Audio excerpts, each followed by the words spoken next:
DDG episode 258. My name is Dave, and I'm joined by Michael. Dave, how's it going? I just got back from a convention. I'm getting adjusted and I'm going to a convention in like 3 weeks. So it's convention season.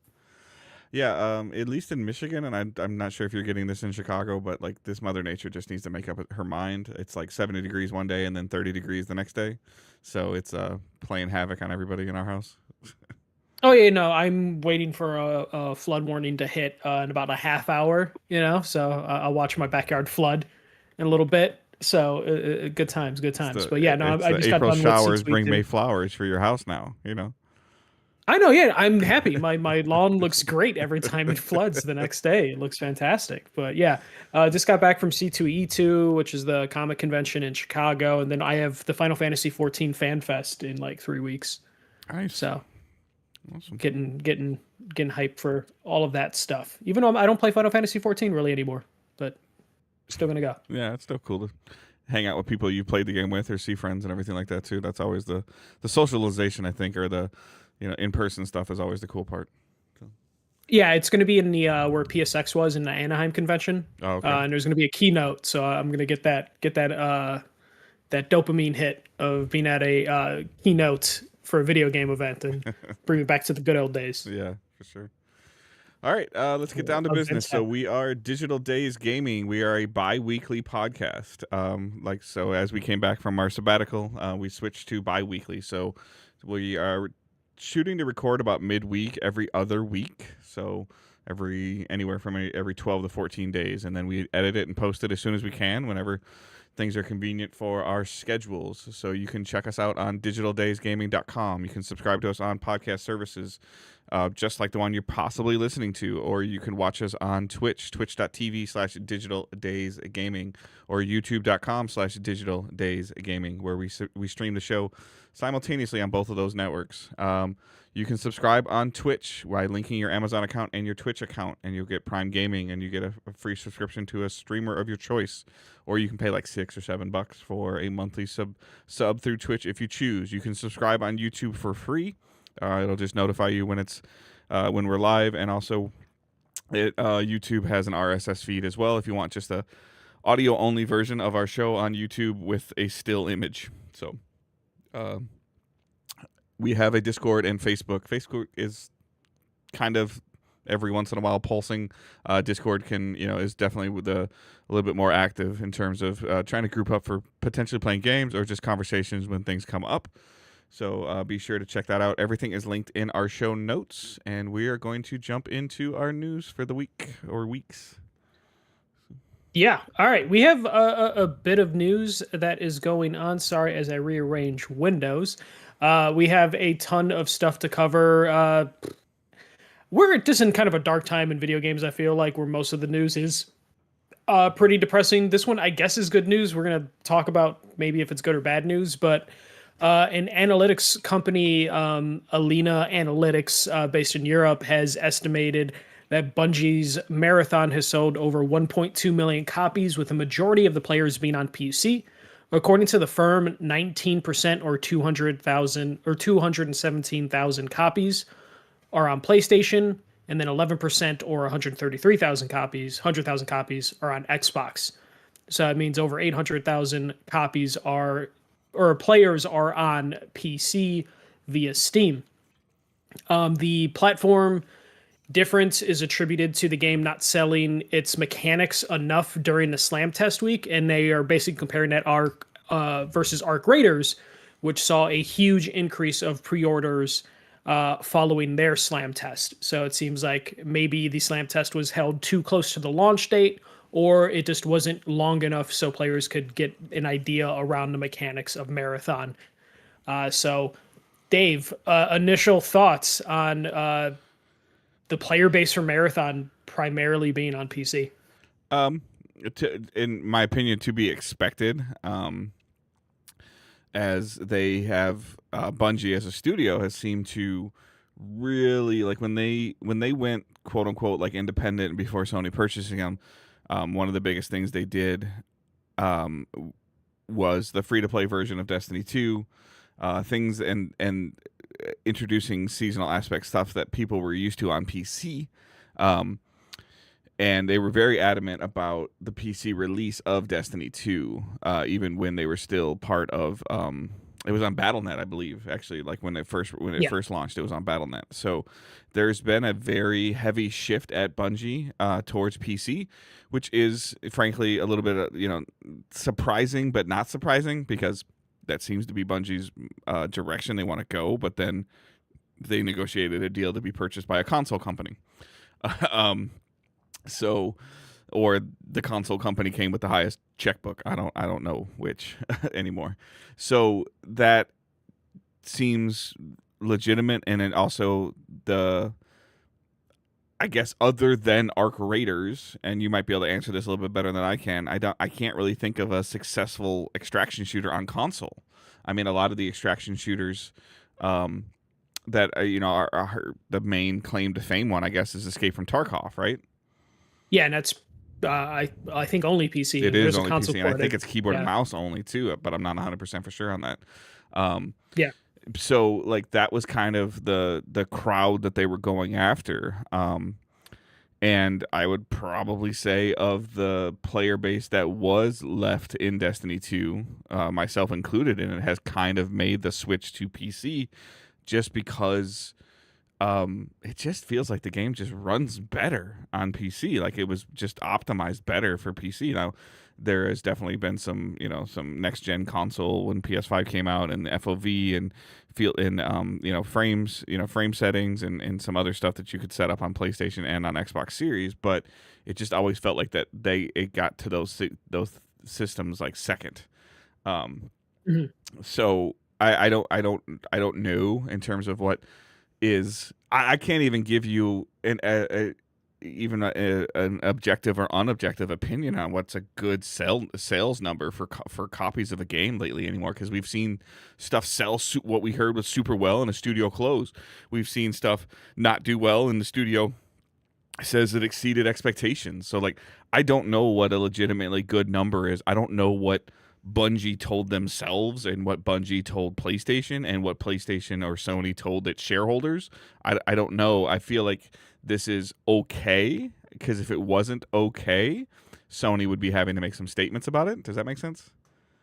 Yeah, no, you would hope they would say like, hey, things are going well Yeah. or something, but there hasn't been anything, or like a defense. Yeah, the fact that Would there's make no sense. offensive, like there's no pounding of their chest of like, look at what we did, and there's also no, hey, look what oh God, look what we did. There's not either, so I think it's in the middle. It's fine, and Yeah. for a newer, and I'm going to use this in air quotes, a newer acquired PlayStation studio, I think okay or fine is better than what it's been. Something got out the door. Yeah, Like, and didn't Housemarque is die. the only acquired like studio. Yeah. Uh, So I mean, like of the of the post, I guess like I keep using this as my barometer lately, but the post COVID acquisitions, to your point, Housemarque and Bungie have released stuff. Everybody else has either released stuff and closed, or just not even made it to releasing and got closed. That wasn't yeah. owned by PlayStation prior to COVID.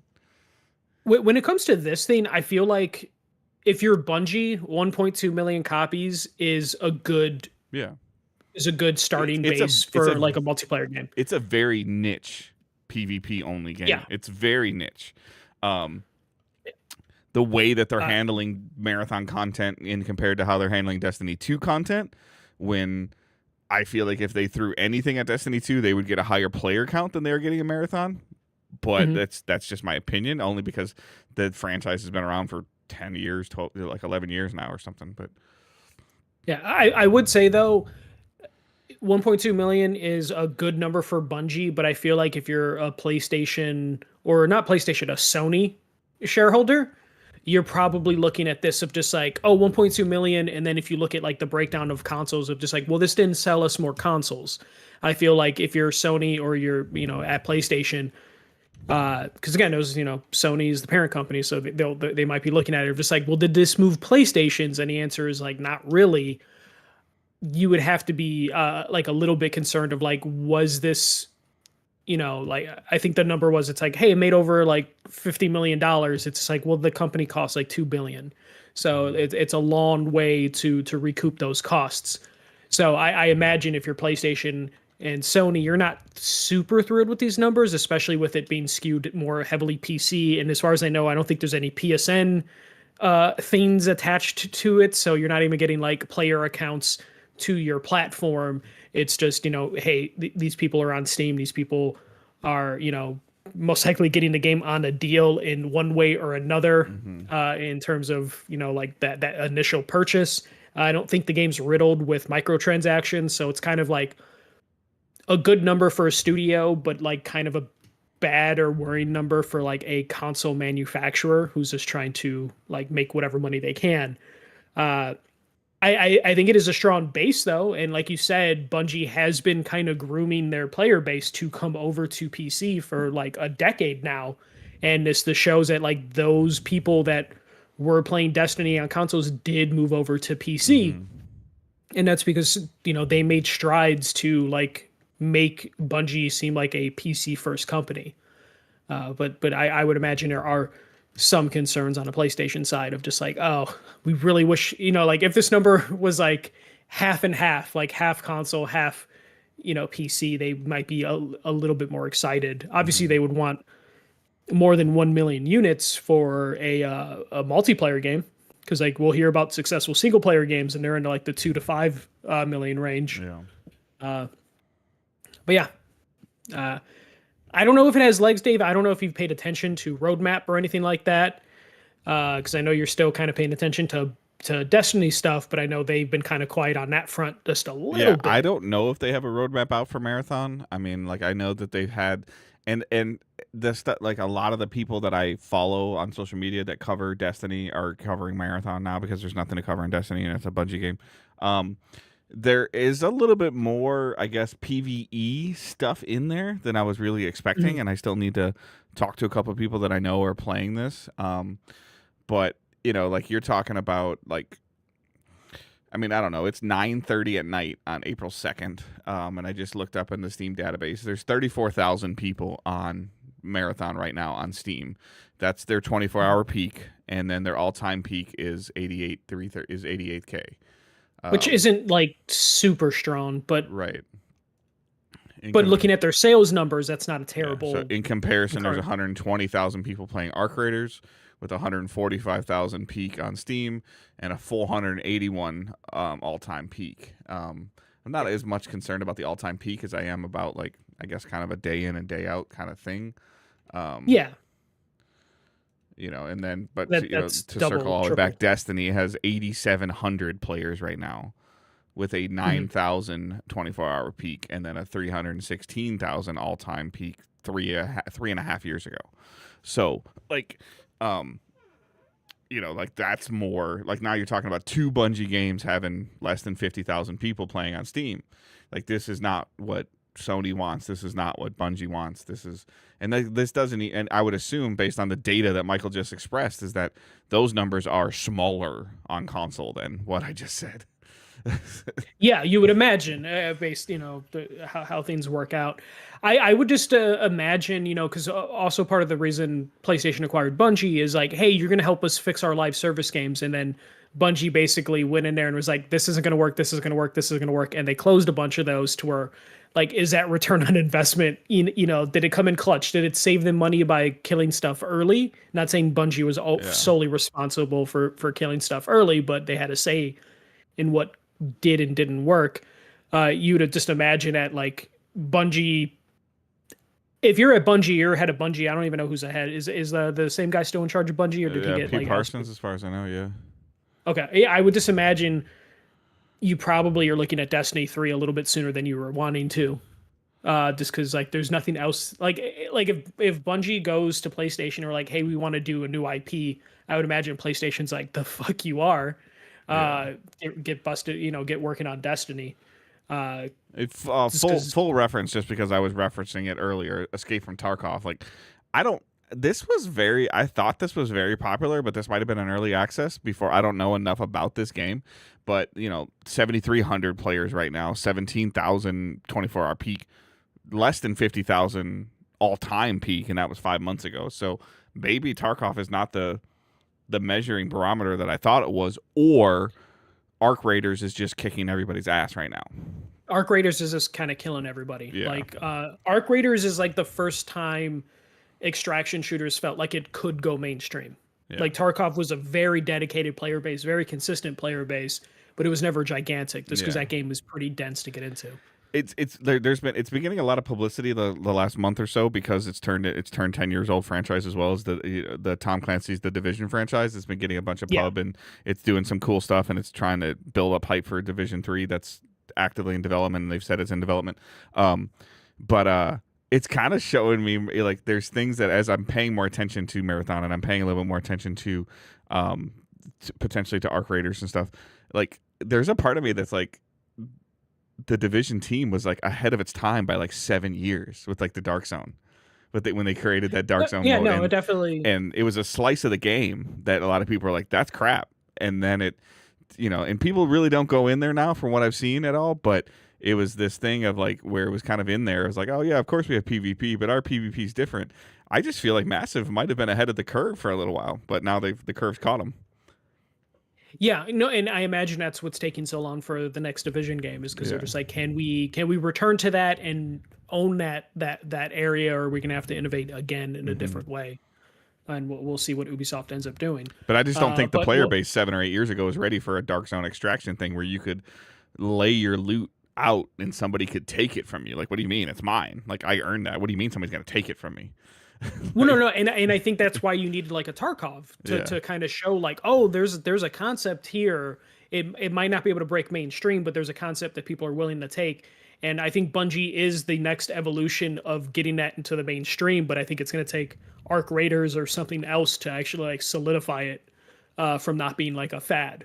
Yeah, and circling back to, does seem like it's a fad. This was Bungie attempting to bring in, and they were behind schedule. I'm sure that initially on paper they were supposed to come out before Arc Raiders. I'm almost positive their plan, Bungie's plan is always to do that. The difference was, like, kind of going back to the Destiny thing, is that they were doing what they were calling like a shared world shooter, but they were kind of doing their own version of an MMO. Like, there wasn't a game that I can recall 10 years ago that had a 6-player PvE cooperative option, like, at all, like on console. Like when they brought Destiny out, 3-player, 6-player, 4-player activities where you could play by yourself, you could play with 2 people, you could play with 3 people, you could play with 6 people, and it was definitely a newer thing that it did require friends to play, and it built a community for me of people that I still talk to today because we needed to rely on each other to accomplish what we all wanted to accomplish, which was to get cool shit. I don't know if that same stealing cool shit from somebody else is enough for the Bungie player base. But potentially not. And that's why I feel like in the grand scheme of things, Marathon is just going to be kind of like a footnote in Bungie's history. I think they were probably hoping that maybe like people would be fascinated enough with the world of Marathon for them to maybe return to it in like a different way in the future, instead of just like, hey, we're just making an extraction game. I don't know if Marathon quite hit like that, especially after all the like stolen art and stuff like that kind of took the wind out of its sails. I mean, it was going to come out like 6 months earlier than it ended up coming out.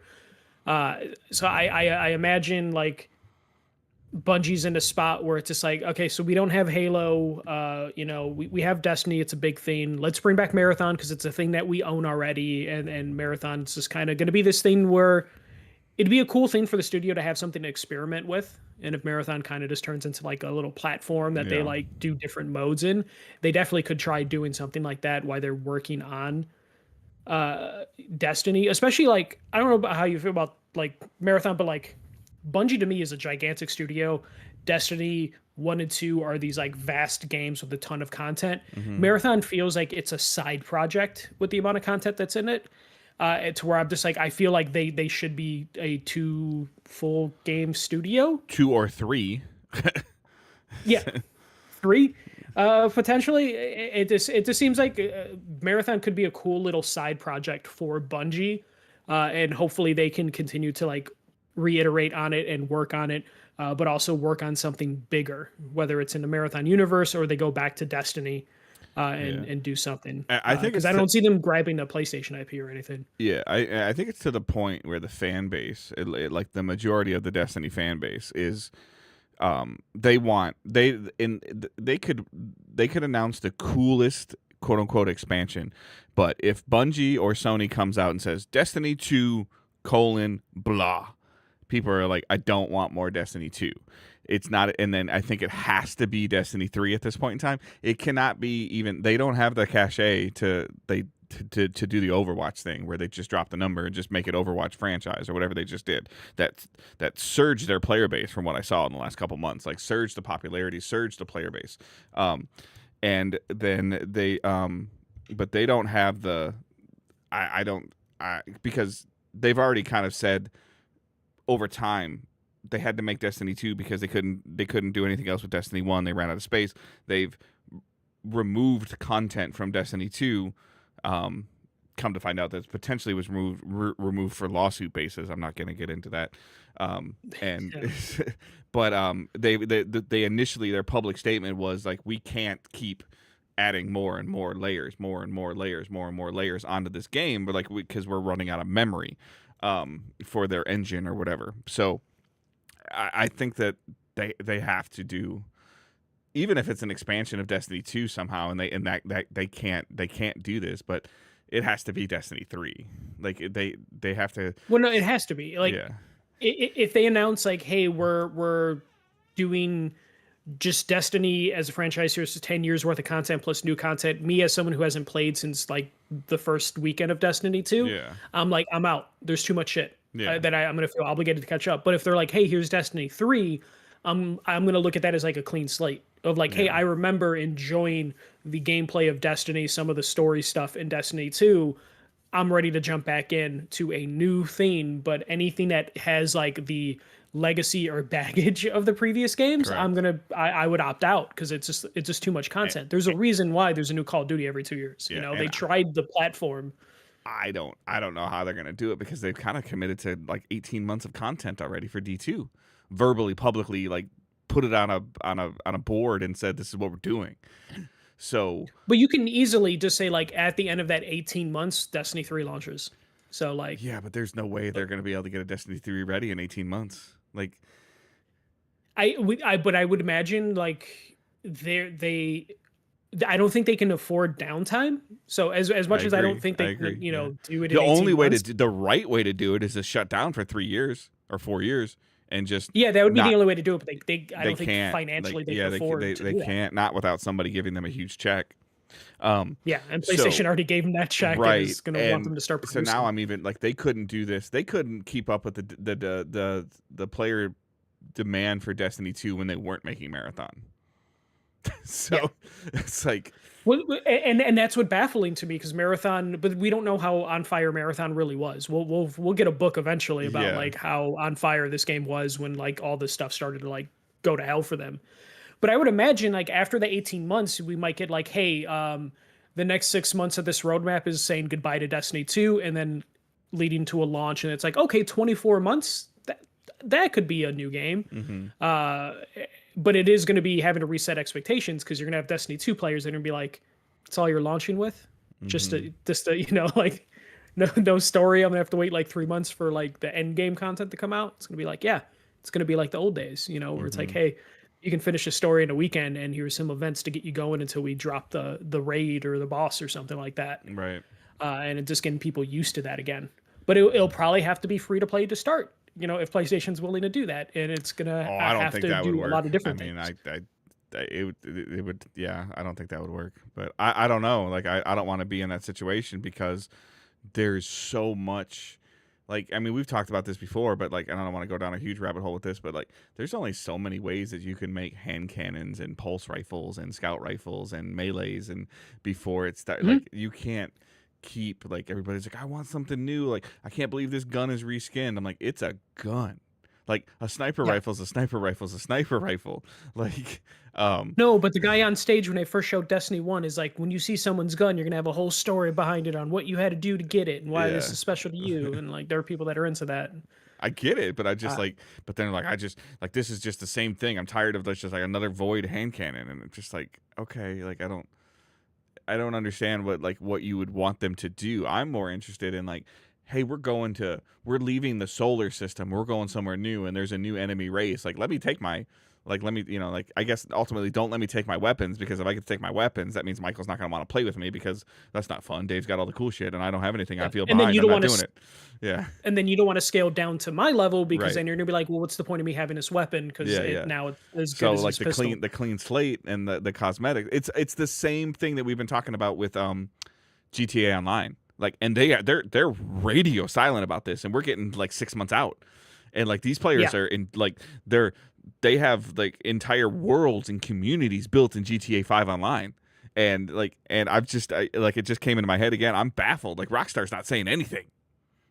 Like, No, yeah, and because I don't think they know quite what they're gonna say, other than like, hey, our game's gonna probably cost $100, and we won't know anything else. But I wouldn't like. I just don't know what like Bungie would do. We'll change subjects yeah, before yeah. people get annoyed about too much Bungie talk. But like, I don't know what Bungie does, because again, It's like the PlayStation only talk, in franchise. facto. Yeah. They they don't have a lot of franchises in their pocket right now. It's Destiny and Marathon, Yep. and like, I don't think it'd be a smart enough investment for them to make a new IP, just because PlayStation's got to get the money back. They got to earn their keep of PlayStation. I mean, are we gonna hit the point where like is fucking Bungie gonna make the creators of Halo doing a sequel to the Halo Killer Killzone or some stupid shit like that, and then we'll know like Bungie's completely dead at that point. Of just like, oh hey, they're Bungie's making a Resistance. Oh, remember Resistance, the Halo Killer from the PS3. That sort of future. I don't know if that's like out of the realm of possibilities, but like, if they don't want to do a Destiny next, or they can't find a way to do a Destiny again, I don't know what you do with Bungie. Yeah, ultimately though, At least at they their need a current new size and engine. scope. Like, at its core, like what I understand about they need a new engine. Like the The Tiger PlayStation's got engine. plenty of I engines. know they do, Like, but I'm just like, I mean, and PlayStation's gonna have to give it to them, which also means PlayStation's gonna have to give them staff to learn how to teach it. mhm. Because they've whatever this I think it's called like the Tiger engine.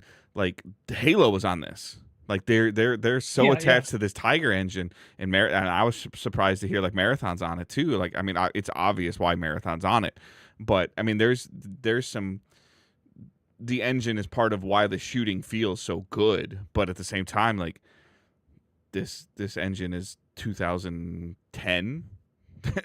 Well, Bethesda's been using is it the Gamebryo engine, and then you Yeah. have Call of Duty's been using their same engine for way too long. I mean, EA is, I think, the only company that's ever broken from like whatever old engine they did to a new engine, but now they're stuck with Frostbite, and Yeah. they got to get their money from Frostbite. But yeah, I don't know what's going on. I would hope PlayStation will start talking a little bit about Marathon. Even if they have to lie to us about it being a success and spin that PR stuff. But it just seems kind of weird that it's quietly released. Mm-hmm. It is a big money spend on PlayStation's part, and for them to not even. Well, I especially haven't since really seen much you took ads Project for it. yeah, you took Project Gummy Bears from them. And Yeah. that went to like an auxiliary studio. So like we haven't seen anything about that. So how far along was that, or wasn't that? Marathon, Project Gummy Bears, and whatever their plan was for Destiny is what they sold Sony as like, here, this is why we're worth this much money. And I'm not seeing anything dramatic. Like, I'm not displeased with the content of Destiny I've gotten. I'm displeased with the gap of content I have right now. And I think it's because of Marathon? I hope not, but I mean, the writing's on the wall. Marathon's out, Destiny content's not coming. So like, so did they pull a bunch of people from the Destiny team to the Marathon team? Were they pulling people from the Marathon team to the Destiny team? Hence why there was stolen art. Hence why it got delayed. Like there was a crunch feeling on there. Like I don't know. Like, No, and we probably won't know for a while until we find out what's next for both games, Destiny Yeah. and Marathon. Of just like what are they going to do beyond like whatever roadmaps they have placed. yeah. But we'll switch subjects. We'll stick to PlayStation. PlayStation has shut down another studio. Dark Outlaw Studios has been shut down by SIE. This is the studio formed by Call of Duty Black Ops creator Jason Blundell. This is the second time PlayStation has shut down a studio from Blundell in like 3-4 years.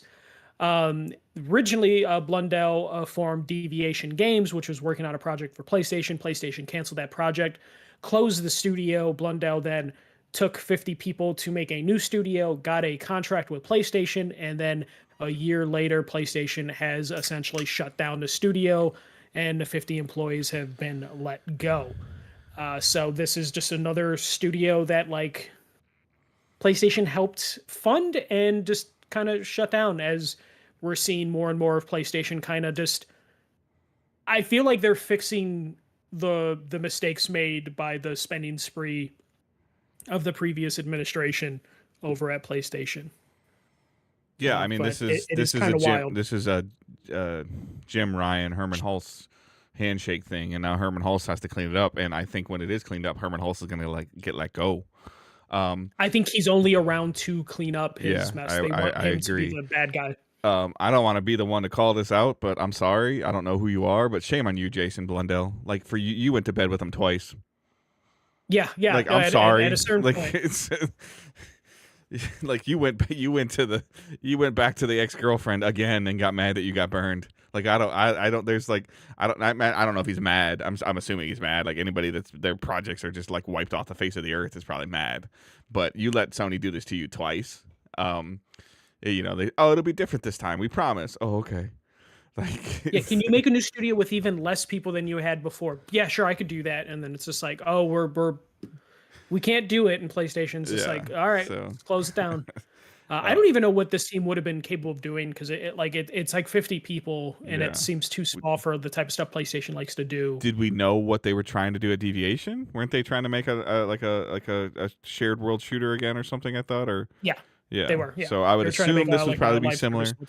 Yeah. But like right now, like more and more and more, and we haven't heard anything about this, and maybe we'll hear about it in June. But like, if I'm Haven and my hoodie that I put on to go to work says Fair Games on it, I'm sweating bullets every day.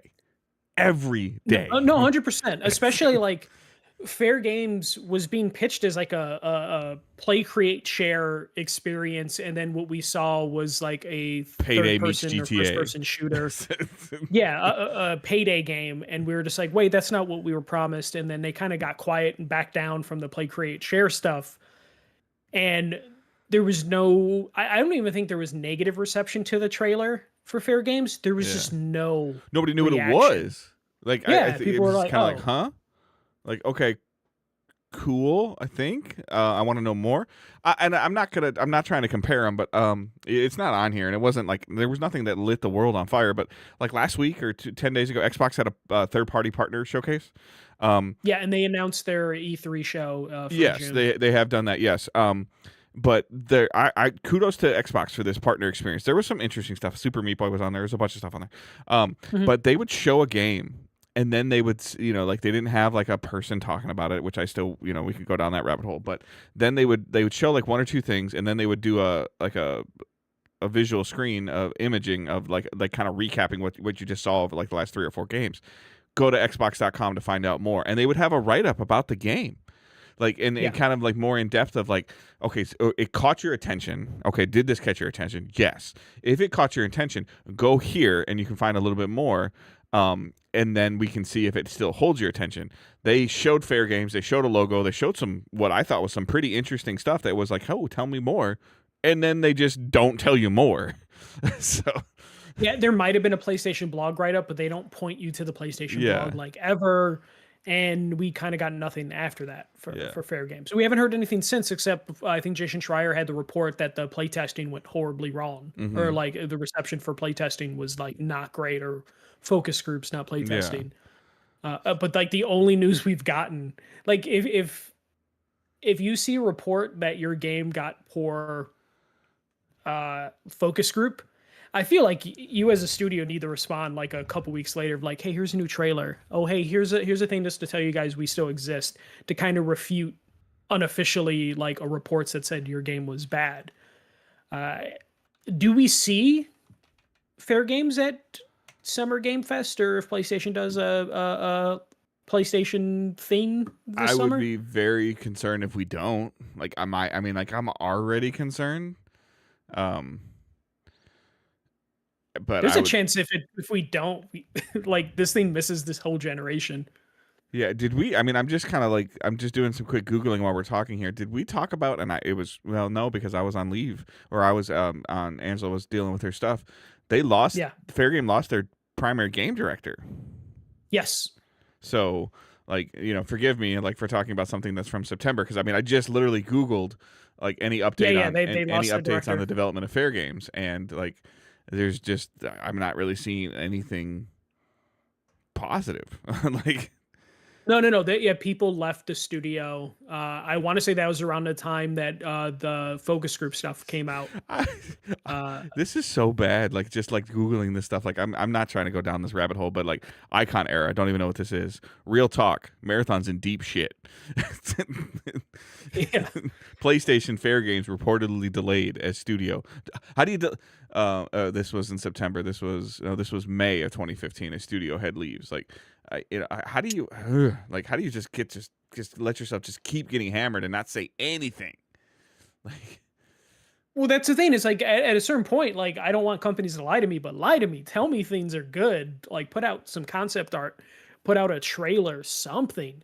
But instead, they kind of just let the news got out that this game was bad. Now there's a perception. People are going to go into it of like, oh, here's a game that like they don't even believe in.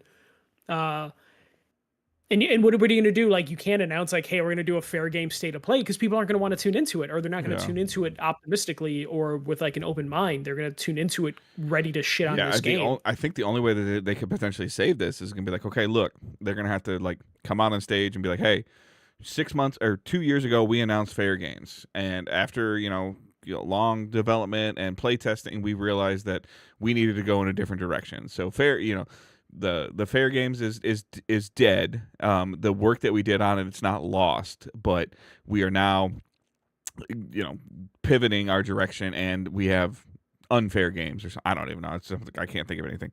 Like they're gonna have to almost rebrand it. I think I would almost be. I wouldn't be surprised if he just rebranded, just in general. Yeah. And kind of just and like be like, this is our game, this is what it is, and ultimately like this is our game, this is what it is, and it's coming in 5 months. Like you have to like when you say the new thing and it's coming in 6 months, and you get a beta, you get a closed beta in 2 months, and you get an open beta in 4 months, and then we launch. Like I don't know. That would be the only way I think. I think you would have to go bigger, and you'd have to go Apex Legends route, where you kind of shadow drop it to where before Apex Legends came out, not every major streamer, but a majority of the major streamers weren't streaming for like 3 fucking days. Yeah. And it turns out is because EA flew them all out to their studio and then had them play the game, demo the game, make content for the game there, and then when it shadow dropped, they were partnered with those same streamers to just fucking hit the game day one with as many people playing. Yeah. Like, where's my guy? Where's my guy? He hasn't been playing for 4 days. Where's my guy? Oh, he goes live at noon, and all of them are playing the same thing. All of them. Yeah. But that required And a huge financial outburst from EA. They got it back. Like I think like you can say that Apex dominated the gaming industry for 6 or 9 months. Yeah, I would say so. Yeah. Yeah. And they utterly dominated it for like 4 to 6 weeks. Like where everybody's like, what is this? Everybody's playing it, everybody's checking it out. Like, and so the money they spent was well worth it. I'm not confident in the current Sony leadership that they can do the same thing. They would have to really believe. If they weren't willing to do that for Marathon, it's very unlikely that they would do that for Fair Games. But I'm just saying, if you want Fair Games to have any fucking chance, like you kind of have to go out. I feel like Fair Games, even if it like reviewed well and people are like, this is a really good game, I feel like it would still have a lot to go against it, because you did kind of build up a player base at PlayStation. I'm one of them who loves their single player games and then looks at any of the multiplayer games with a little bit of hesitation, to where like you need to go full out, because I don't even think your diehard PlayStation fans. I mean, diehard PlayStation fans didn't come out for Concord. Right. Like. But when you pull back, when you pull back from, we've been talking about this for years. You pull back and look at Sony from a distance. Wolverine, Spider-Man, Ratchet, Uncharted, Last of Us, third person, over the shoulder shooter, or shooter-ish, mechanic-ish, and Horizons action based. Yeah. Almost all of it is the same. It's yes, there is quality game, there's quality content, but you're gonna go from web slinging through New York to bloodying up whatever the city of for Wolverine's going to be, and exploring, going across the country with Joel. I'm just going to El Dorado, with as in Uncharted, but like it's going to El Dorado and navigating the puzzles in Uncharted that much different than web slinging through New York and navigating puzzles and beating up thugs. Like, yes, but no. Well, it's a thing that like we gave Ubisoft shit for kind of having the same format for all of their games, but they were really bad at masking those same mechanics, and PlayStation is better at masking. Was really good at masking. Yeah. And giving you interesting stories and characters to work around those mechanics to where you didn't really care that they were all third person action adventure games, Horizon, Spider-Man, Uncharted, like all that stuff. Just kind of felt the same. Ghost also does that. Like these games do have different mechanics. All fantastic overall, games, by the way. Yeah. Great games, worth every hour you play into them, every minute, every week, all that stuff. Awesome games, but I think that the stagnation is just getting to some people, and I hope Wolverine's not the one that takes the bullet. I hope Interstellar's not the one that takes the bullet, but somebody's gonna have to take the bullet, and right now it's probably Fair Games. But the thing is, Fair Games is going to take the bullet because it's a multiplayer game, and I think that's where it's not going to have the chance, where it's going to be like, hey, it's a multiplayer game, so people are. If anything, Fair Games is going to make the next third-person action-adventure single-player game get that much more hype, because people are going to be like, well, at least it's not one of them live service fucking games. Saros, same thing. Hey, I pre-ordered Saros today. Yeah. Cash App is doing a thing where you get 50% off a PlayStation Network purchase. So I pre-ordered Saros. Just if you have Cash App, go look at your promotions. But yeah, no, that's current state of PlayStation. We'll talk about PlayStation in a little bit. Next story. Epic Games does layoffs, admits report that Disney is thinking of acquiring the company. So last week, Fortnite had a bunch of changes, how they're going to do currency. They shut down several game modes, and then they announced over 1,000 employees would be laid off. It was poorly done. You never want to see these layoffs. A lot of stories came out of just like how poorly done the layoffs were. Like, you never want to see layoffs, but like you don't want to see the way like Epic Games handled the layoffs. A lot of people were confused about that because, like Fortnite is still one of the biggest games, but it does seem like maybe Fortnite got a little too big in terms of what it was trying to do with, what platform it had become. But around the same time these layoffs happened, reports started to come out that Disney has been debating internally amongst the executives on whether they should acquire Epic Games. So it sounds like the new person in charge of Disney, I forget what his name is, but he replaced Bob Iger, is really into games and would love to get Disney back into the swing of games, and Disney only knows how to go gigantic. So apparently there's currently a debate amongst the executives on whether they pull the trigger on acquiring Epic Games. Disney invested in Epic Games in 2024 for $1.5 billion, which basically equated to like roughly 9% of ownership over Epic Games. Epic Games is currently owned by Tim Sweeney at about 50%. Tencent is a little under 40%. Disney, as I mentioned, is at like 9%. And Sony owns about 4% of Epic Games. So Disney is looking to either acquire the whole thing or a majority stake. I added this to the end of this bullet points, Dave. There was a report about a month ago that Trump was considering forcing Tencent to sell its stake in US-based companies, which would include Riot Games, Epic Games, and whatever other companies that Tencent currently has ownership on. Basically similar to what they forced TikTok to do. I think it's ByteDance, I think was the company. So they would basically force that company to sell their stakes in US companies, which would include Epic Games. So this could tie into why Disney's like, well, if they're going to be forced to sell their shares of Epics at probably a deal, we might be able to jump into it, though the previous times Trump has done this, his friends and family have gotten first dibs on like whatever they like forced a company to sell. Yeah. So there could be a little bit of competition if Trump does pull the trigger on this of like, hey, Tencent, you need to sell everything. And I want my friends, the Ellison family, to buy it or son-in-law to buy it. So there could be a lot of things going on. A big thing with this though is Tim Sweeney doesn't really seem like he would want to sell, but that doesn't mean he wouldn't be against the other half of the company he doesn't own to be acquired by Disney. Whether that's a majority share, since he only owns 50%. Maybe they can get a little bit from him and get him down to where he's not just a partner, but we'll see. Tim Sweeney seems to kind of have an ego and wants to be Gabe Newell. So we'll see if he'd be willing to like drop lower than 50%. But Dave, a lot of stuff thrown at you right there. Yeah, I mean, again, I was doing some Googling while you were doing this because I was just curious because I love these numbers. Everybody knows that.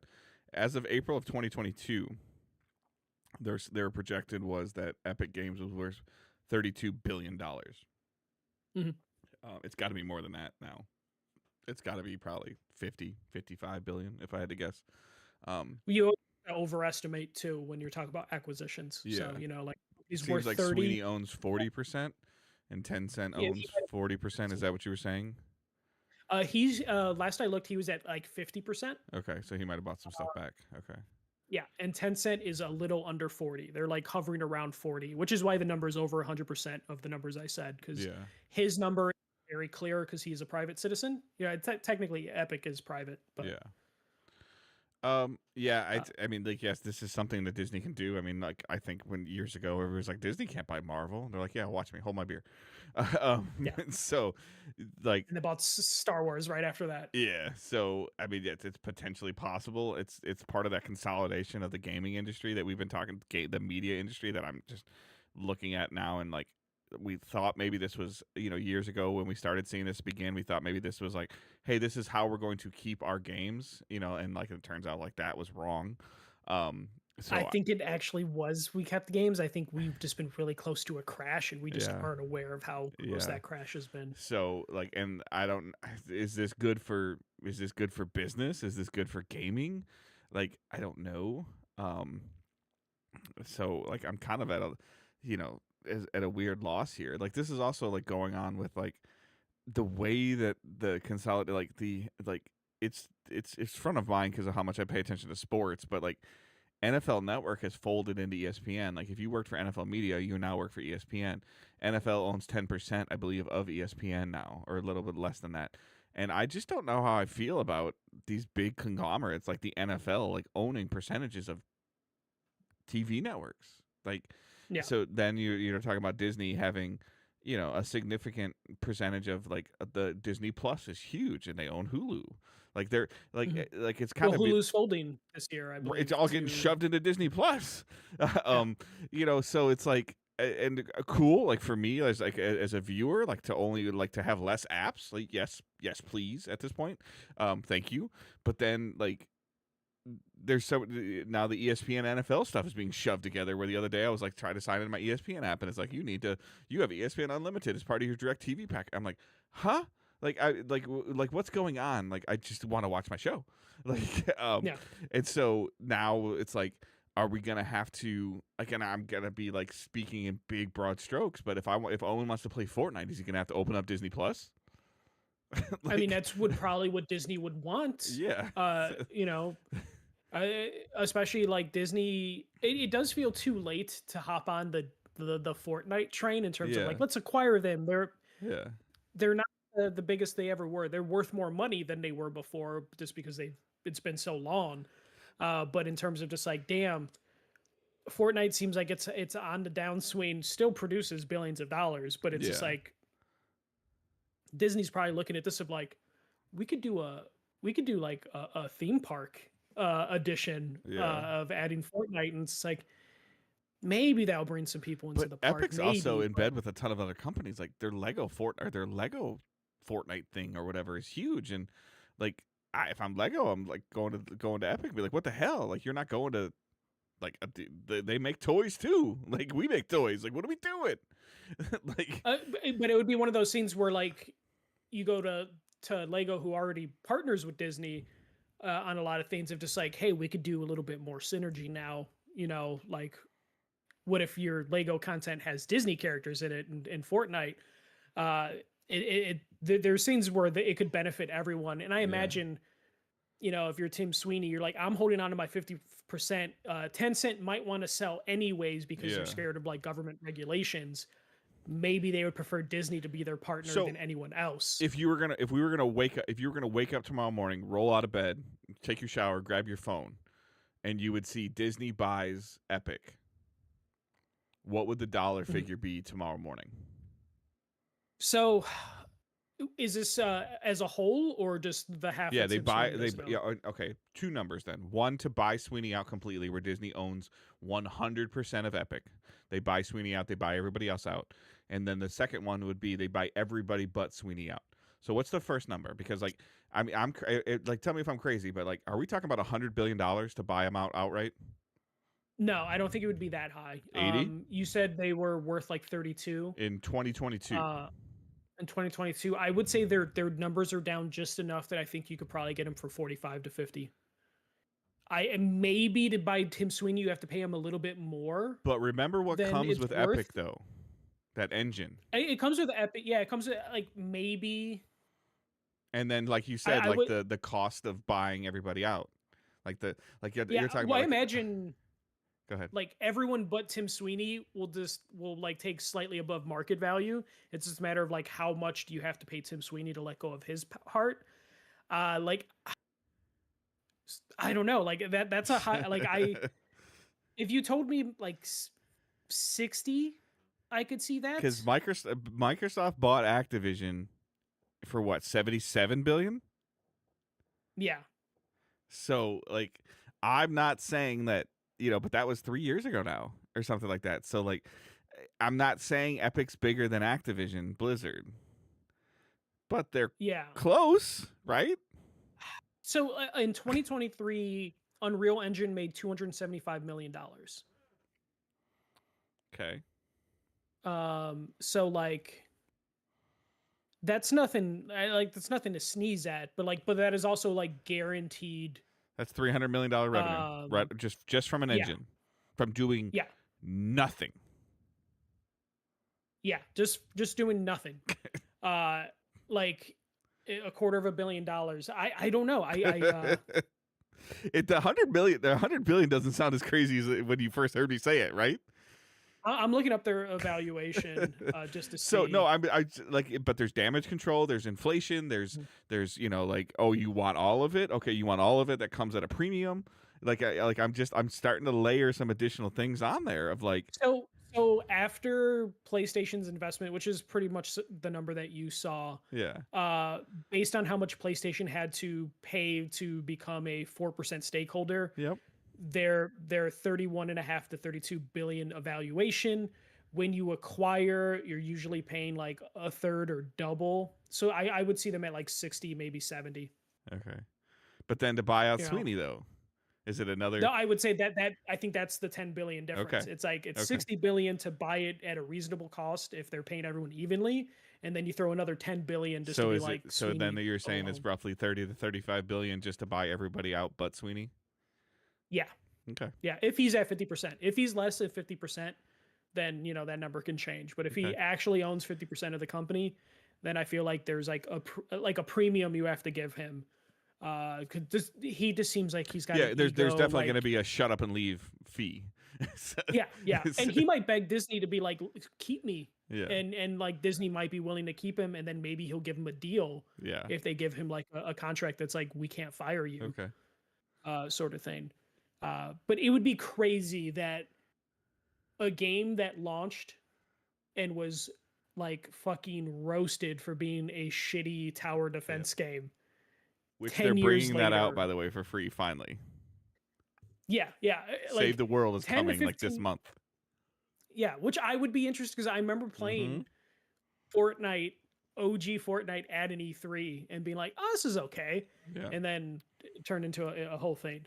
But just like the idea that like that 15 years later, 10 years later, however long, Yeah, 15 years, maybe 20 years now, has turned into something that Disney's you were not at an E3 20 years ago. I'm just letting you know.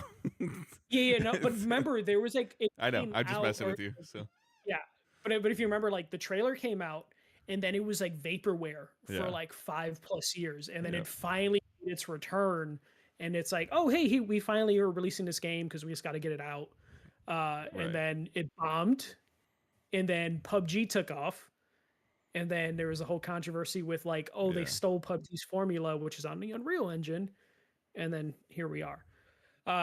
It's just kind of crazy, but like, it seems too late to be like investing this sort of money into Fortnite, but I can totally see Disney's perspective of like, hey, it's a video game. They're an accomplished studio with multiple studios under them. Of like, hey, the next Cars game could be made by the Rocket League team. Let's see what this can do. Yeah, but and then just Disney marketing, just to, like they could automatically surge Fortnite back in. Of all of a sudden, like they go to you get all the developers and you go to Fortnite and be like, you walk in and be like, okay, we are Walt Disney World. We are Walt Disney. What do you want in your game? And they might say that we want to do X, Y. I don't know what they would say, but like, and they would be like, okay, like, oh, we want to have I don't know. I'll say something stupid. We want to have a 7-on-7 of the Seven Dwarfs. Okay, sure, go ahead. Oh no! Or you go to Harmonix, who's owned now by Epic Games, and you're like, "Hey, we need some music games for our Disney soundtracks." And it's like, "Oh shit, okay, we could do that." Hey, Rocket League, we want you to do something with one of our many IPs.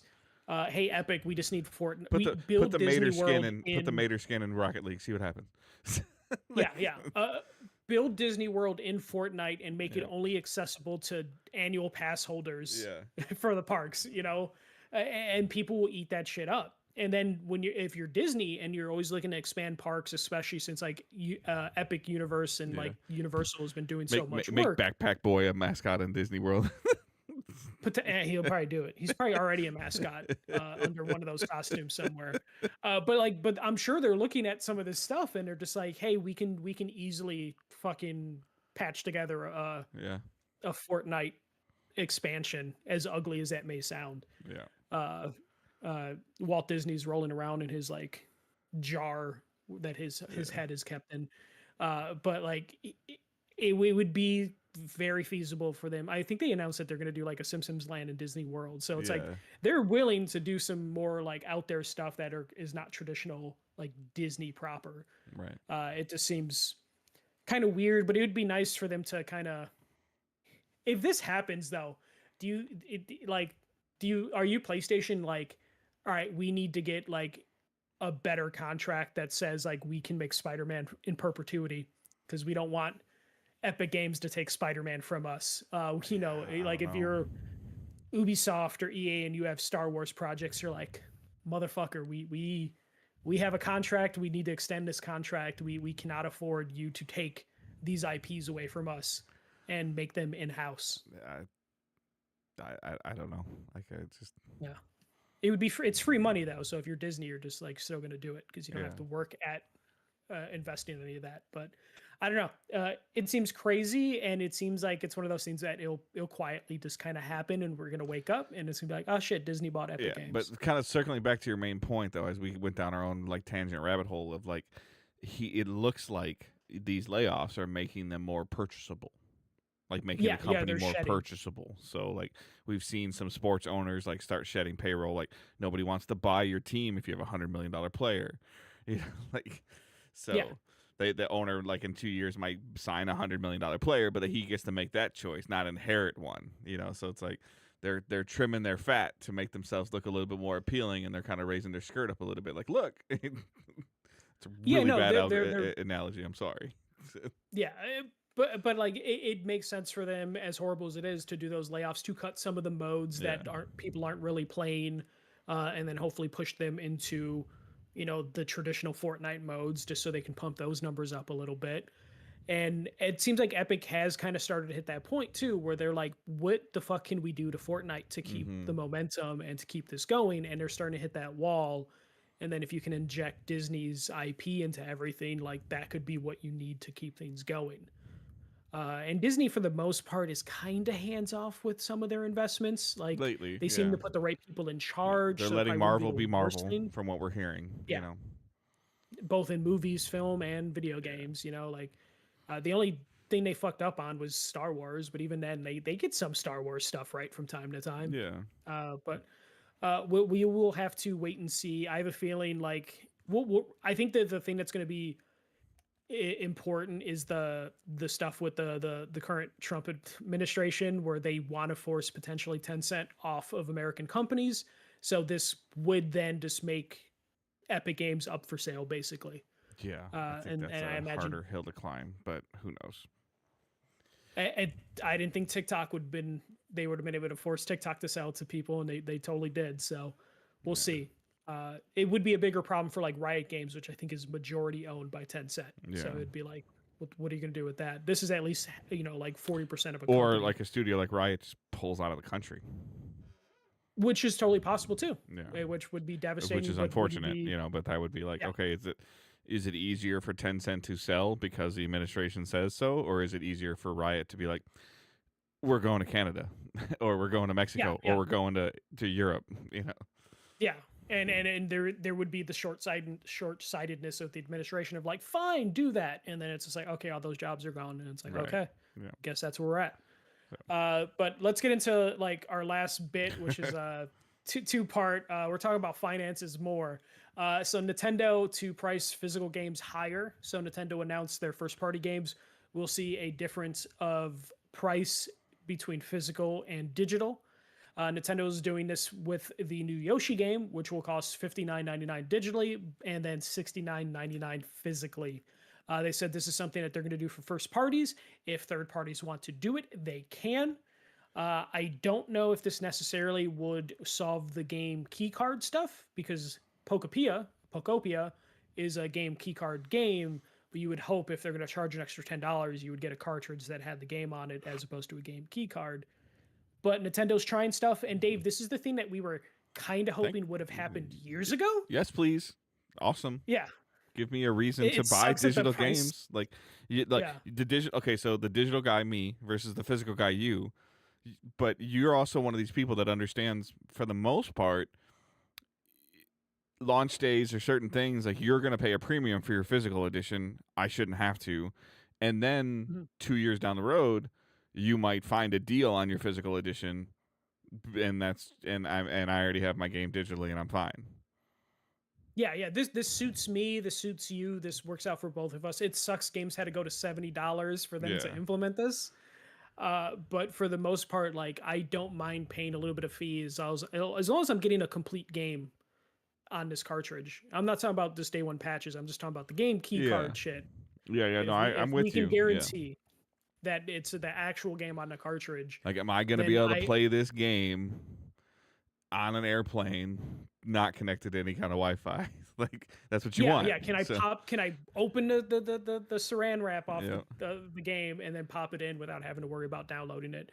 And I'm kind of fine with this. This is one of those things where I wouldn't hate if this kind of got implemented anywhere else in the industry. Like, I don't mind paying for that. And to your point, if I don't buy it day one, if I go into a store 3 months from now, I usually will get a deal on my physical game. Or you're kicking yourself because you can't find it physically. There's really no in between. Yeah. So take that risk. It will incentivize me to be more of a day one person, and I'm usually not a day one person. Yeah. I would be down for this going forward, and I wouldn't mind the other. Especially, like, they didn't at least raise up the prices again. So, you know, like, if I gotta look into this Yoshi game. I'm first party Nintendo guy. I forgot about this Yoshi game. I gotta do some digging in this, see if it's something I want to play. Yeah, I did too. When I first saw the news story, I was just like, did I miss a direct? Like, what the fuck happened? But yeah, no, I'm fine with this. Yeah. Maybe I shouldn't be, but I am. Yeah. And there's got to be a there's got to be a cost. Like I'm saying, like there's got to be a discount. Like you're doing less work. Like I'm sorry. This is what we wanted. Yeah, saying, like you're not. I'm not buying a plastic case. I'm not buying a cartridge. I'm not buying a manual. I'm buying the game. Then I don't. So there's got to be. You didn't have to ship this. Yeah, over a boat I'm just saying. To me. Nobody had to put You packing can, tape and peanuts and pay Amazon or pay UPS or FedEx to bring it to me. Like I'm jumping over all of that stuff. Like, where's my savings? Versus you, or you're like, hey, I'm willing to go through all that stuff, and if it means I have to pay $10 more to go through all that stuff, but I get my physical item, cool. Like, more power to you. Like, and I'm with it. I'm fine with that. So. Yeah.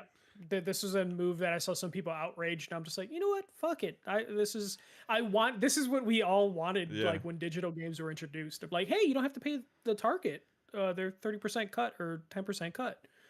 And now we're going this route. All right, last story, which is like the biggest, like, holy shit, where are we now in this world? PlayStation raises console prices significantly. So as of April 2nd, the cost of the PS5, PS5 Pro, and PlayStation Portal has increased significantly. The PS5 disc is jumping from $549 to $649. PlayStation 5 Digital is jumping from $499 to $599. The PS5 Pro is jumping from $699 to $899. And then the PlayStation Portal will go from $199 to $249. There's a bullet point that I'll save for the very end of our discussion. But Dave, when you saw those prices, how did you feel? I considered buying a Pro. like right now, like last week, I considered buying a Pro. I'm not. But it was too late now. Obviously it's too late. It crossed my mind. My barber, who's in the chat, his PlayStation died last week, and he bought a Pro last week. He got it before the price increase. He said it was pretty hard to get, actually, like, because it was. They are. Yeah. And then, like, I just looked again really quick. Like, I don't remember what they originally cost. The disc drive is $80. It is. It's always been $80. Okay, though. Yeah. So at that point, your safest bet is just to buy the regular PS5 disc drive, because you'll be saving like $30. Will that work with the Pro? Do you need the Pro disc drive? No. I'm talking about going from the PS. If you're gonna buy the digital, you might as well just buy the regular PS5, because like it's a $50 difference, and the disc drive is $80 if you ever want to go back that route. So Dave, when I saw this, I was just like, so in, every generation I've had a console die on me. PS3, PS4. PS3 died, I immediately bought a PS3 Slim. My PS4 died, I immediately bought a PS4 Pro.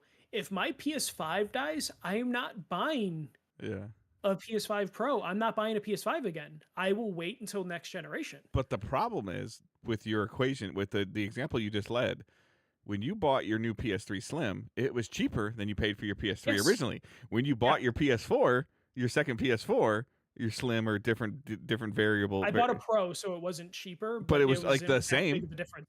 It was the same as what I bought at launch. Yeah. So now, like, why? Like, can you legitimately on today, April 2nd, like I just said earlier, recommend somebody go and spend $900 on the PS5 Pro? Which is really, if they're a physical guy, if they're friends with Michael, they're probably a physical guy. So $1,000 or $980. Yeah, no, I would be nuts to tell someone like, oh, this is the thing to go. Especially, we haven't even seen enough games that are supporting the Pro. I'm sorry, a ROG Ally is $1,000, and you can get a handheld you take with you and plug it into your TV. Like. So you asked me, like, hey, how's your search for a new PC going? Yeah. And I'm like, I'm now just waiting for my PS5 to die, because then I will just switch over to PC. Yeah. In total. Like, technically Sarah has a PS5, but like, and I have a PS5, but like, still, like, it's just like, okay, we're just a one PS5 household now. Like, I would just jump to PC. Like, in the end, it sucks to say this, and we were just talking about how great these games were, but do you have this tangible need and desire to play Wolverine on day one? Is it a must buy, must play for you, or can you wait 6 months or 9 months? But then again, we hear it's funny though, the price increase comes out like 2 weeks after the news report being like, hey, so PlayStation might be pulling from supporting PC. No, I'm not even talking about it coming to PC, but I'm just talking about like the initial urge and desire to get a PlayStation was, I want to play these games day one. Do you still have that urge and desire right now? I'm just talking about you saying I can wait 6-9 months. I'm going to wait for a couple bonuses. I'm going to wait for, like, versus like, I want it now. Mm-hmm. Yeah, no, I I don't have that excitement for any of the games Right. currently coming to the console. And like if I didn't have a console at all, like I don't think Wolverine would have pushed me over the edge. Right. I love Spider-Man 1 and 2, but I don't even think Spider-Man 1 or 2 would have pushed me over the edge to buy a console, or at least at this price. Yeah. We're talking about like $900. Like Chicago tax is 12%. Yeah. I'm paying over $1,000 for this regardless if I get this right. I'll be picking it up out of Michigan and driving it to Michael when I go to a Cubs game. Yeah, just save like 3% tax because like this shit sucks. 6% in Michigan. Just saying. Okay, that's shit. Yeah, that's $50. That could buy me almost a full Nintendo Switch game physically.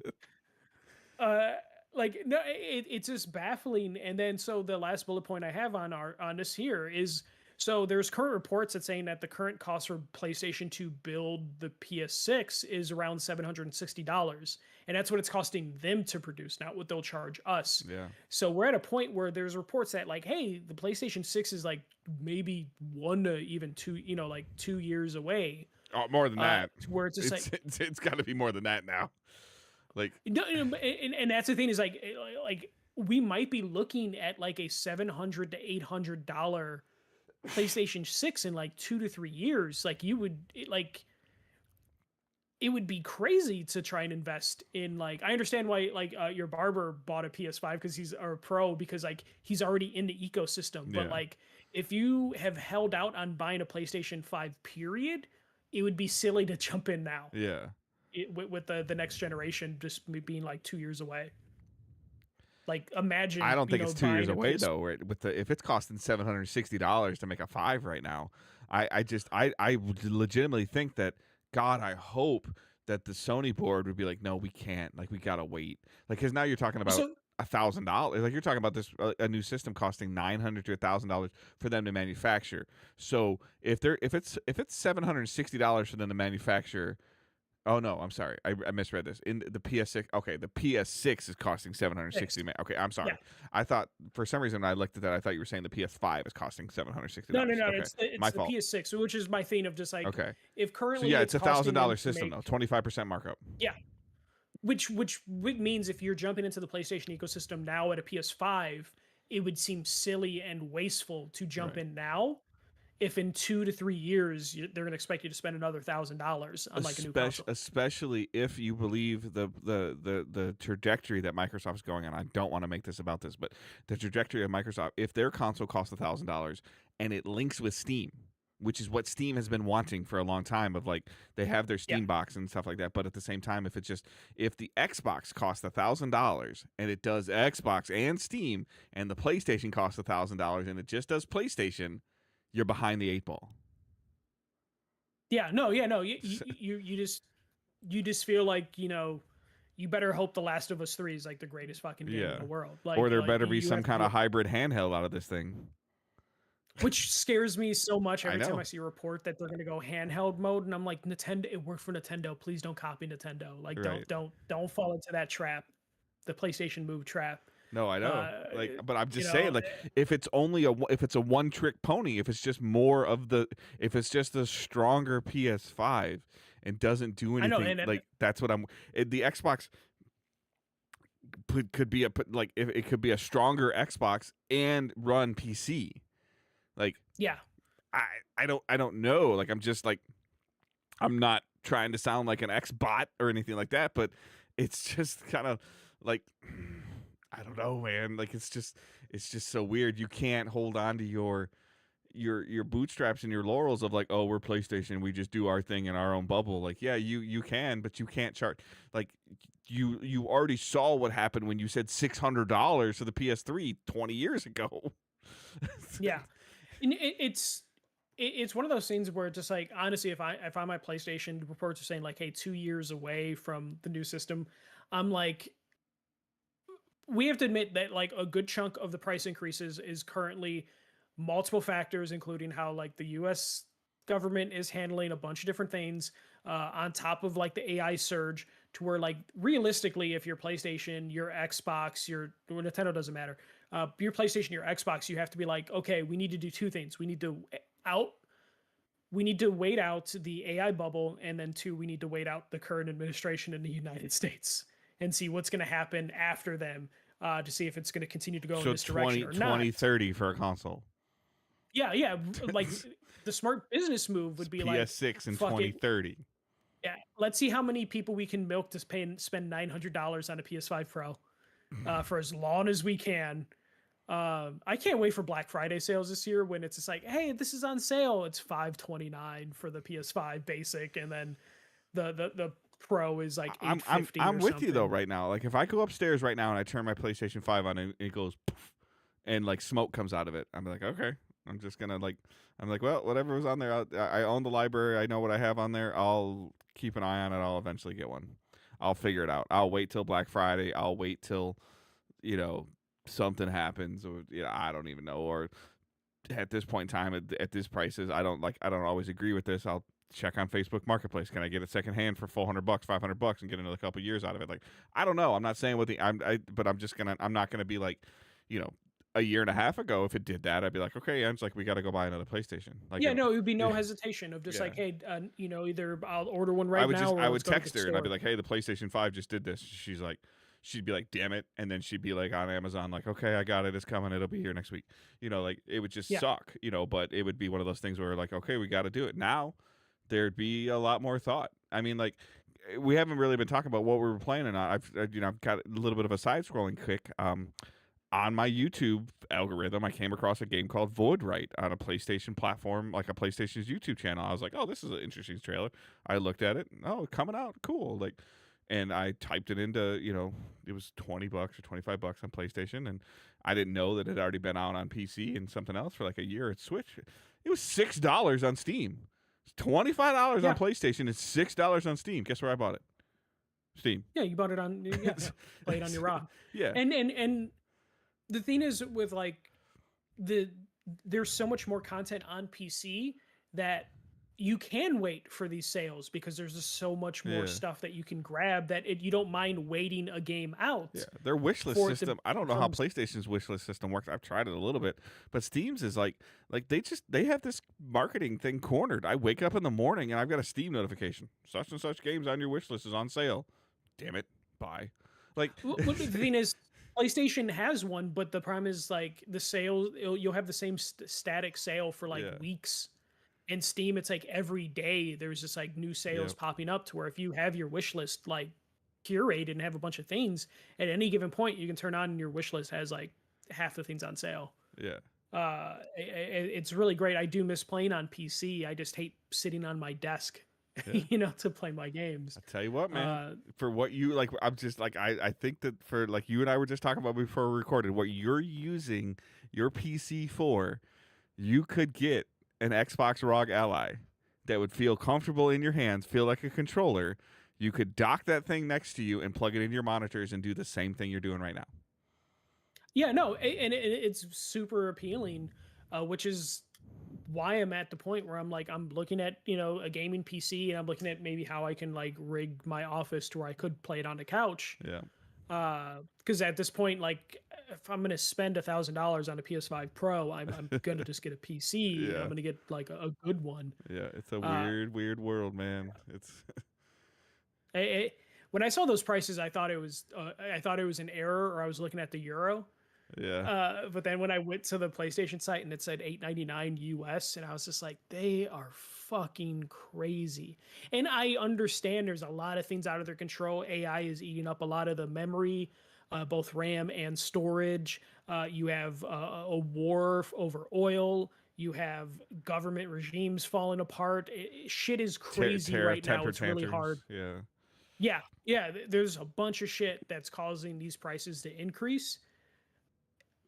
But like at a certain point, it's just like, man, just you got to eat these costs, or you're gonna burn your fan base. Like, yeah, or do they just not care about selling any more consoles right now? Like, I guess like if they sell a console, like okay, if you're gonna you haven't bought one yet, okay, you're gonna buy one, you're gonna pay for it, you're gonna pay through the teeth for it, and if you don't buy it, but fine. But like, if you're like, man, do I buy the PS5 that came out in 2020 for $649, or do I buy the Switch 2 that just came out this year? Even if you're not looking at power, I'm just talking about from a casual player perspective. You're like, man, for $150, I get a brand new machine, even though it runs like a machine from like 7 years ago. but you're with gonna a go with the thin Switch 2. catalog. Like the problem is the Switch 2's got a thin catalog. But you can play all your Switch 1 games on But it. you can So play like all your if you PS4 and PS5 games. Like it's like but like honestly, if hell at that someone's like, point hey, buy I a want to jump. Portal. No, well, you can only connect it to your PS5. I would just No, say but you can buy games on the Portal now and just play them without even owning a PlayStation. Oh, you can stream them now. Yeah. I forgot you can stream some games. So you can a lot of them. Yeah, but like honestly, I would say go to your local used game store and buy a PS4 Pro. You can still get some fun out of a PS4 Pro for like cheap as hell. If you really want to like hold yourself over until the PS6 comes out in like 2 to 3 years, because the pricing is just baffling. Like, don't buy an Xbox. Definitely don't buy an Xbox. There's no need to buy an Xbox. But you can buy a PC. You can buy an old PlayStation, something. If you're gonna buy an Xbox, buy a PC. Like yeah, that's what I mean. Yeah. Like if you're like, man, maybe I go the Xbox route. It's like, then just go PC, because Xbox is, I also think, is like $650, $700 right now for a Series X. So it's like no, definitely go PC route. But PlayStation is like less and less attractive.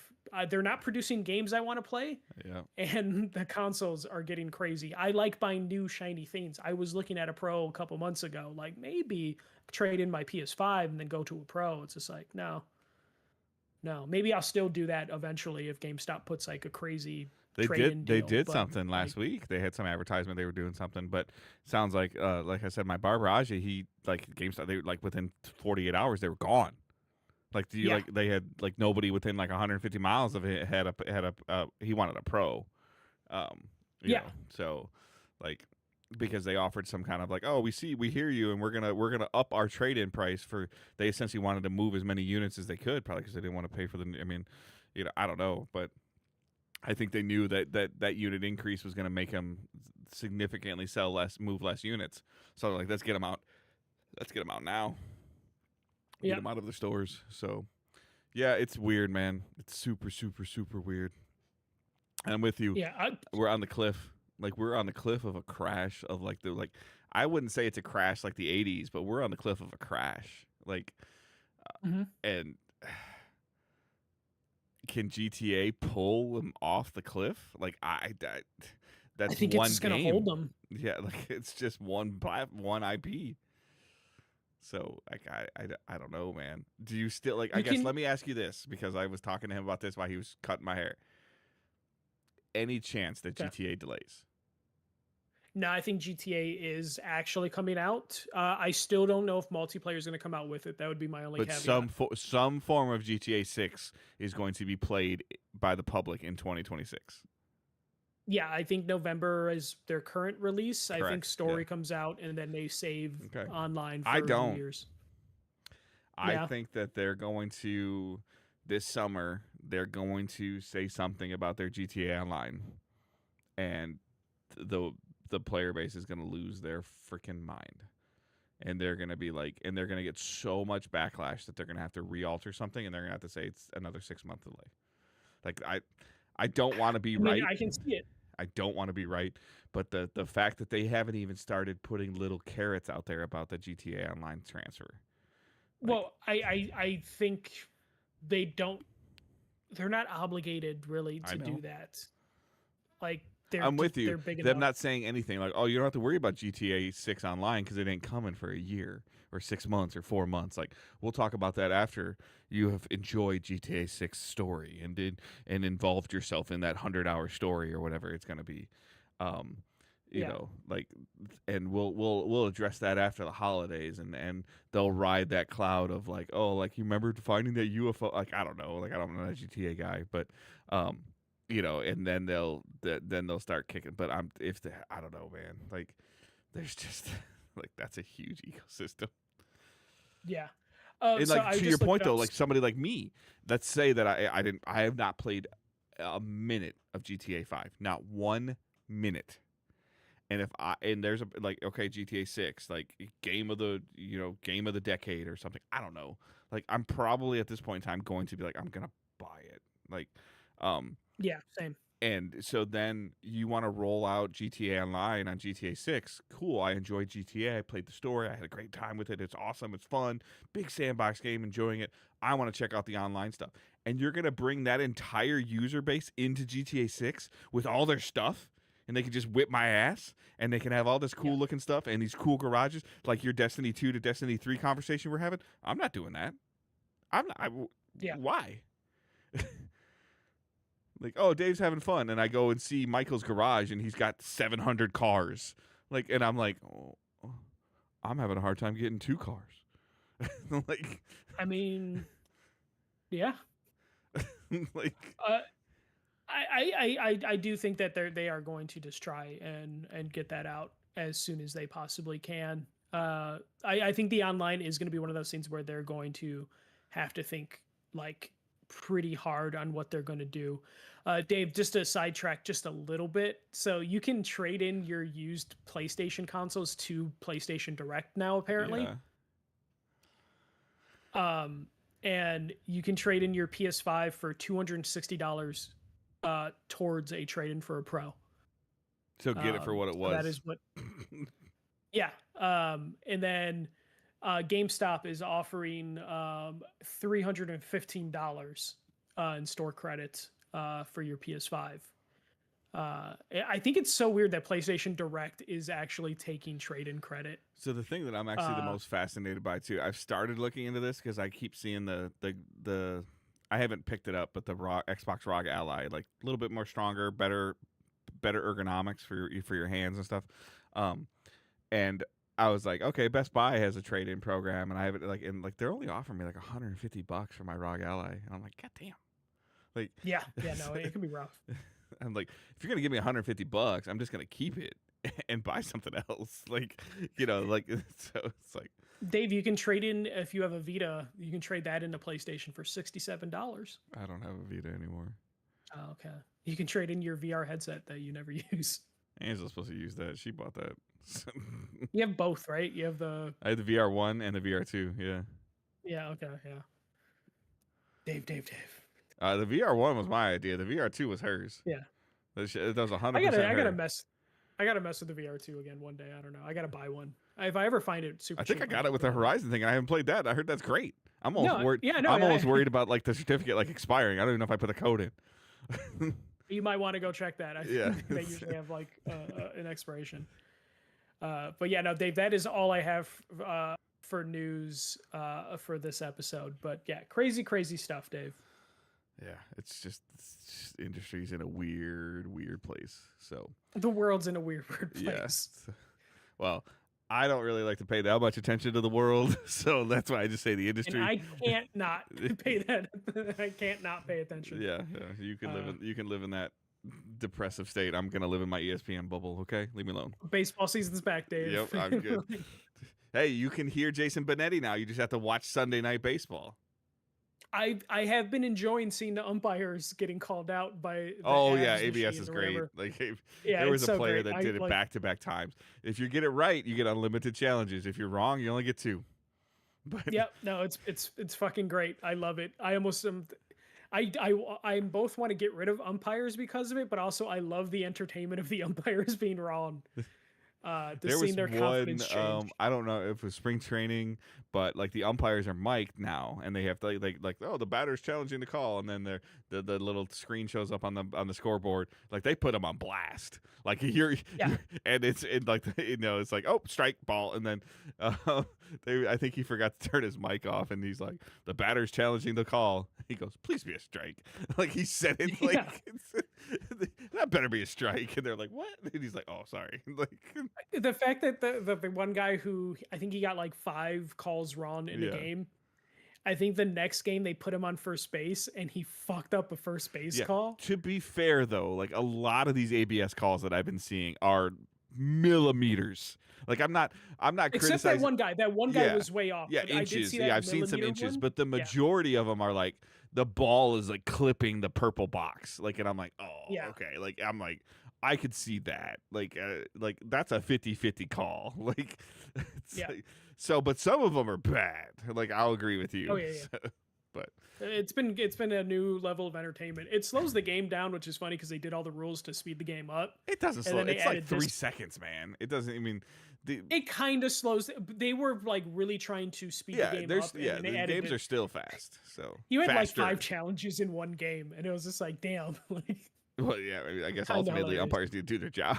I guess if you're gonna do this, if we can move this to the NBA, like get NBA. The challenge system in the NBA slows the game down. It's terrible, but if they can think of like we're evaluating for a flagrant one. Did his elbow breathe on his nose? And I'm like, ugh.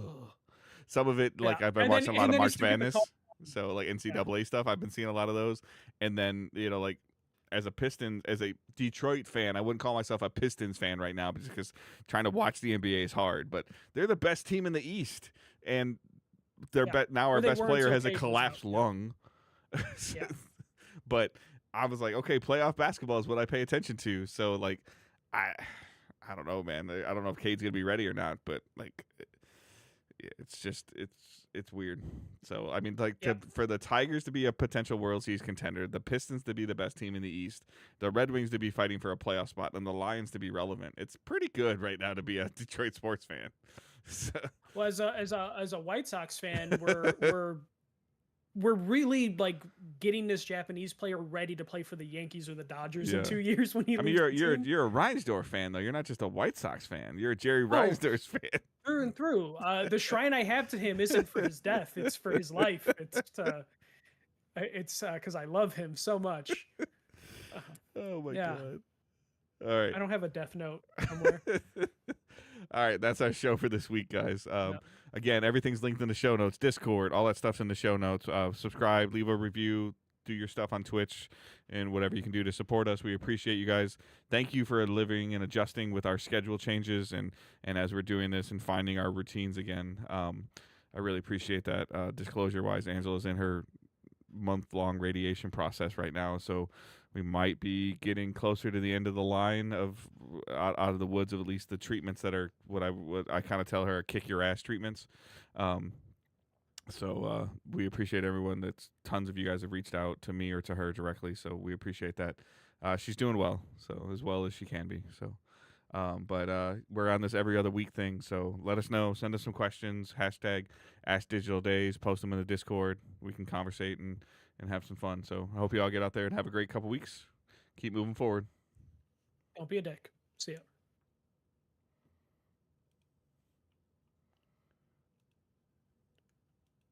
All right.